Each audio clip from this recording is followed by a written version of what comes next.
लोकशाहीचा बुलंद आवाज रिपब्लिकन वार्ता महाराष्ट्र। गंगाखेड येथे रिअर ॲटो पलटी होऊन 3 प्रवासी जखमी। गंगाखेड नांदेड राष्ट्रीय महामार्गावरील घटना। गंगाखेड येथून प्रवासी घेऊन पांढरगाव येथे जाणारा रिअल ॲटो नांदेड रोडवरील दत्त मंदिर परिसरात पलटी होऊन रस्त्याच्या बाजूला फेकला गेल्याने ॲटो रिक्षातील 3 प्रवासी जखमी झाल्याची घटना घडली। दिनांक 1 फेब्रुवारी रोजी दुपारी 3 वाजण्याच्या सुमारास हा अपघात झाला असून जखमींना उपजिल्हा रुग्णालयात उपचार करण्यात येत आहेत। या अपघाताची सविस्तर माहिती अशी की गंगाखेड येथून तालुक्यातील पांढरगाव येथे रिअर ॲटो रिक्षा क्रमांक MH22H3355 हा ॲटो रिक्षा 6 प्रवासी घेऊन गंगाखेड जवळील पांढरगावाला निघाला होता।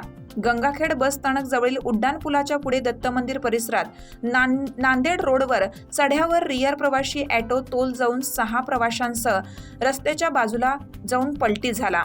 यातील 3 प्रवासी जखमी झाले असून घटनास्थळी रावण भालेराव संतोष राष्ट्रकूट यांनी त्यांच्या रुग्णवाहिकेने जखमींना तात्काळ उपजिल्हा रुग्णालयात उपचारासाठी दाखल केलं।